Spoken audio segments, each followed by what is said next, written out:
Once upon a time, in the village of Ai, there lived a princess named Ego. She was the first daughter of King Cheddar, and unlike her three younger sisters, Ego found herself unmarried and facing a unique challenge: her body size. Ego, unfortunately, struggled to find suitors because of her perceived weight, and the villagers were not subtle in their judgment. They would sing mocking songs behind her back, and the issue of her weight became a constant topic of gossip. Rumors circulated about Ego's size, with some villagers speculating that she had to tie 3 wrappers around her waist, while others claimed she could finish an entire goat in a day. King Cheddar and his wife were deeply troubled by their daughter's predicament. Despite numerous attempts to arrange marriages for Ego, nobody showed interest. Ego, in turn, had resigned herself to a fate of loneliness. She believed that any man willing to marry her would only be interested in her status, not genuine love. Ego, however, found solace in dancing, an activity that brought her a bit of happiness amid the judgment and ridicule. The princess had a talent for dancing and would hide in secluded spots during festivals to dance to the beats she created with her mouth. While she reveled in the joy of dancing, she always kept herself hidden, afraid of being mocked. One day, during the annual festival between the 4 neighboring villages, Ego found a spot where she could hear the drums and flutes clearly. With a wide grin on her face, she danced freely, oblivious to the world around her. As Ego lost herself in the dance, the festival music suddenly stopped, but the sound of a drum persisted.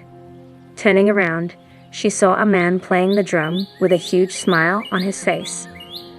The man, named Aaron, explained that he got lost on his way to the market square and decided to support her dancing with his drumming. Despite Ego's initial hesitation, Aaron insisted on playing for her, and she, in turn, began to dance to the rhythm of his beat. After a while, Ego thanked Aaron for his drumming, and he, in turn, asked her name. Ego discovered that Aaron wasn't from her community, and she directed him to the market square. However, Aaron insisted on continuing to play for her. Over time, Ego and Aaron developed a unique friendship. Aaron continued to play the drum for Ego, and they met regularly at their special spot. As days turned into weeks, their bond deepened, and they found joy in each other's company. One day, Aaron expressed his true feelings for Ego. While she had suspected his affection, hearing it confirmed brought happiness to Ego's heart. Aaron proposed that he would come with his people on the next market day to seek her parents' approval for marriage. The king and queen were elated, never imagining that such a day would come for their daughter. However, calamity struck a week before the arranged meeting. An airborne disease spread across the 4 villages and their surroundings. To contain the spread, each village closed its borders, and rulers instructed everyone to stay indoors. Ego, saddened by the fact that her future husband wouldn't be able to see her, contracted the disease herself.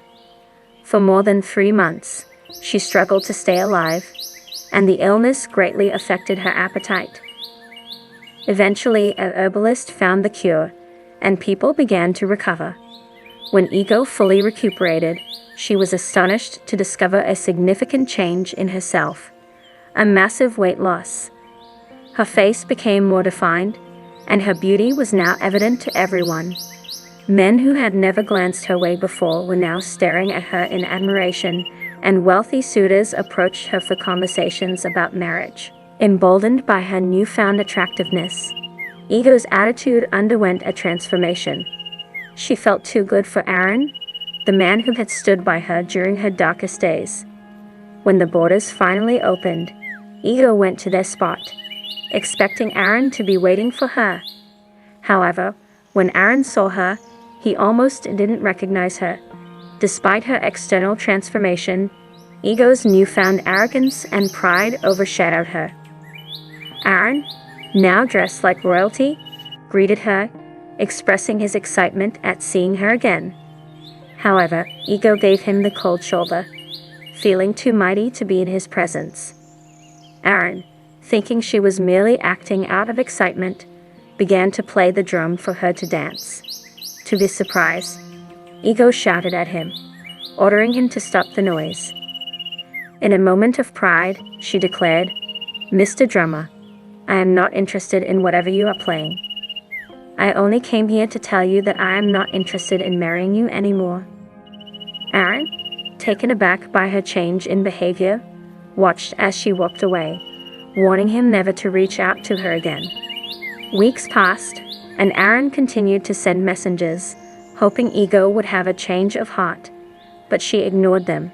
Instead, she entertained a long line of men interested in marrying her. To further complicate matters, Ego decided to host a wrestling competition for eligible bachelors in the village, with the winner being crowned as her suitor.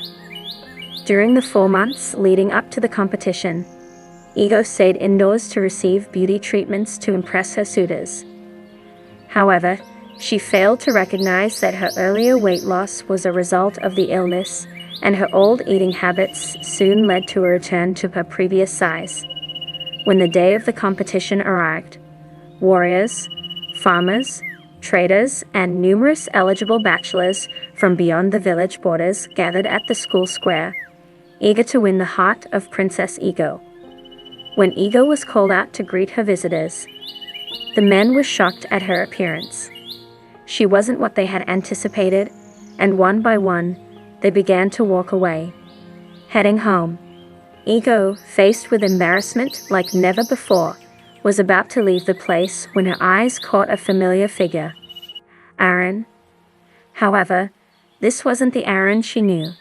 He was dressed like royalty, a stark contrast to his usual attire during their meetings.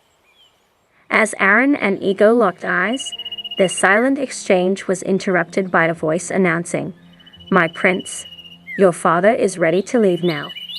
It turned out that Aaron was also royalty. His father was the king of one of the 4 villages. As Ego watched Aaron turn away and walk, she realized that she had lost a good man who genuinely loved her.